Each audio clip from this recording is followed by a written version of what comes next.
Hey guys, welcome back to the channel. After building out my Road Glide Special for the last 2 years, I only have one thing left to do, and that's replace that GTS head unit. Now, that was actually supposed to have been done last month when I was in Tennessee on the Love and Gratitude tour, but the manufacturer of the head unit that I'm switching to delayed delivery of their new release. So I won't be able to swap that unit out until next month. I'll get into the issues with the GTS head unit and what I'm trying to achieve with the new unit next month when I do that install. However, part of that swap out involves also switching out the stock fairing speakers, and I already have those. So I'm going to install them today, and we'll see what difference that makes with the stock head unit.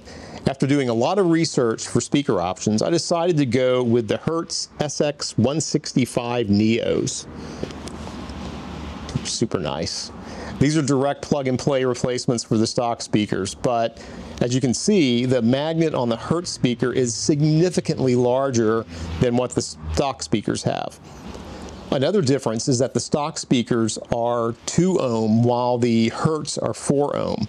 Now, hang on a sec. While you might think that would actually mean that the Hertz speakers will produce a lower level audio experience from the stock speakers, since, you know, the head unit is still producing the same output level, I don't believe that's going to be the case.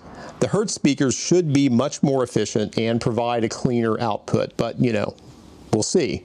Now, before we get into the install, let me first let you know, and I'm sure you've heard me speak about this on our podcast, 5 Dirty Bikers podcast, but I am not a fan of listening to music while riding through the speakers. I enjoy my music by listening through my Cardo, which lets me enjoy my music without shoving it in other people's faces or their ears. But on the rare occasion that I do listen via the speakers, I found that the stock speakers are actually pretty crappy and put out a really muddy sound. So I want to get better audio to address that and do it without adding an amp.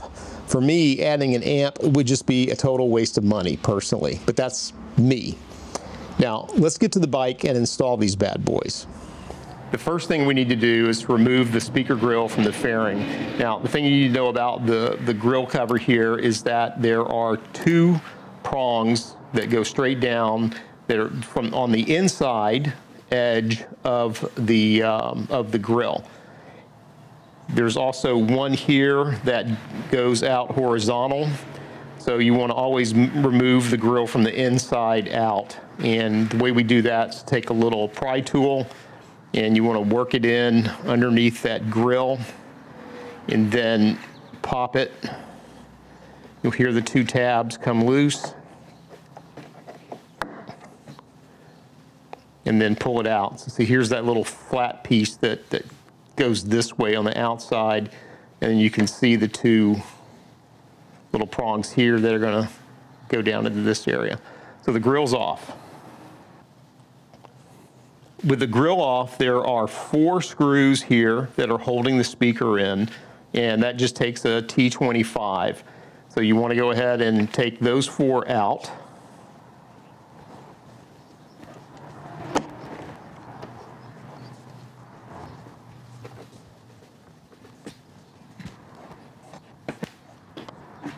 Then with the 4 screws out, the speaker should just lift out.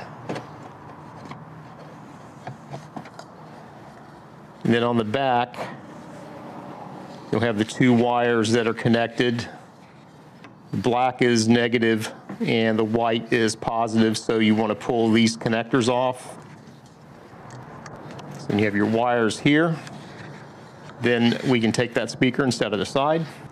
So let's go ahead and grab the Hertz speaker, or whatever brand you're putting in. The first thing that we want to do before we slide it in is to connect these wires in the back. And again, the black is negative, the white goes on positive. We want to slide these down over the terminals here.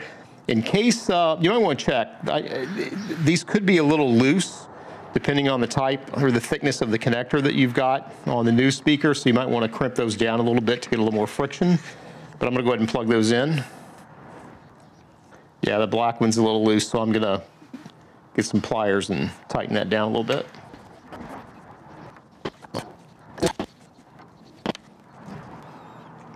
Okay, and we're on. Just make sure that they're on good and tight. There's not any slop in that connection.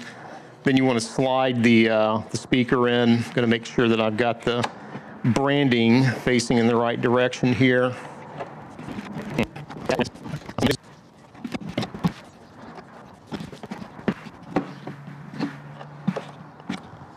There we go, that's in there. I had a little bit of tubing here that was interfering with that speaker placement. I think that might be the USB cable or something going down into the cubby hole. But that's in, and we want to line up the 4 holes here and then put the screws back in. Word of caution, do not over tighten these screws.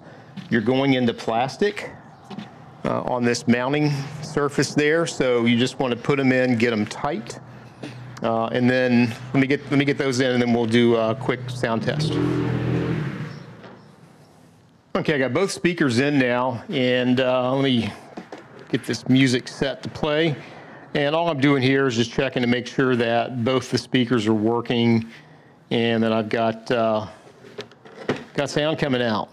Let's check this out.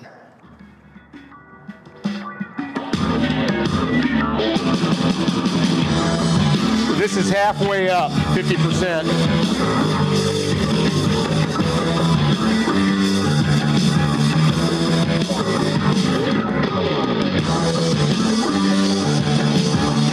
All right, that took that up to about 75%. I'm in the garage, so I'm going to put the grills back on and then take the bike out. We'll do a quick road test to kind of see what we can hear coming through the helmet. And then we'll wrap up the video. But first, we're going to put the grills back on, and the way we are going to do that is just to slide, actually get the right grill for the right side. Make sure that all of your weatherproofing, that little piece that goes around there, is fitted on the grill in case that came loose while you took them off. Then I'm going to slide the outside in first. Line up those tabs, and then push them in, click, click. And there we go. So I'm gonna do the other side.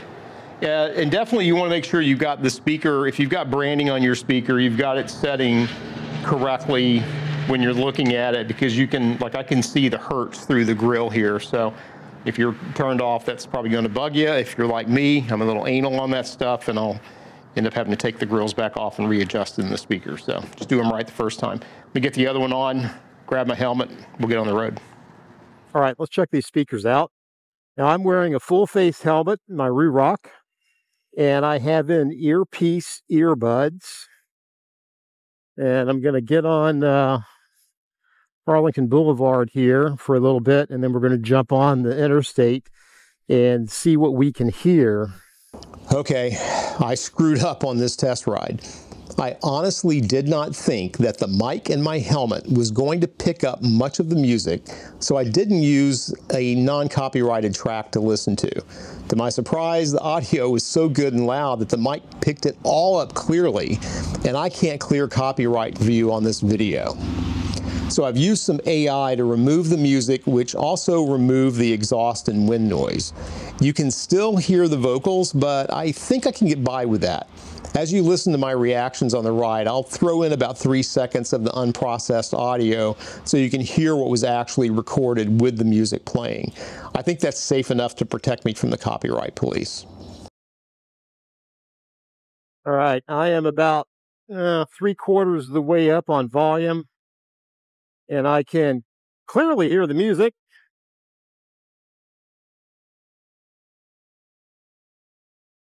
And I just realized if I can hear the music really well, I might have a copyright strike here. So I'm going to have to check that out. All right, so I'm doing 50 miles an hour. It ends with beginnings. I can hear the lyrics. What keeps the planet spinning? Much louder, even though these are 4-ohm speakers. All right, so let's jump on the Beltway and get up to speed and see what it sounds like. All right. Full face helmet, visors closed. I'm at 75% volume, and I'm doing 65, 70 miles an hour, and I can hear the music, and I can hear the lyrics, and the vocals are clean and clear.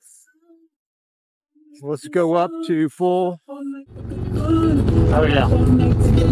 Wow, that's nuts. I couldn't hear half of this with the stock speakers. Yeah, super clear. I don't know what to tell you. Just the simple switching out these speakers from the stock to the Hertz. Still the stock head unit, no amplifier. I could do this. I could definitely do this. Not that I will. I mean, like I've said a few times in the past, I'm not the type that like class music on my speakers, but yeah, oh, this will work. All right, let's get back to the house and do a wrap up. So there you have it. Just installing the Hertz SX165 Neos was enough to greatly improve the audio while riding, produced by the stock head unit. To my ears, it's a huge improvement. I'm happy, and I'm even happier because I picked these up on sale from Volunteer Audio. So it was a fairly low-cost upgrade. Definitely worth the value that the upgrade provides. Now I'm looking forward to testing these out in a few days as I leave for the second leg of the Love and Gratitude Tour. Can't wait until next month when I can finally replace this friggin' GTS head unit and complete the build of my bike. Take care, smile, speak, listen, connect. Peace.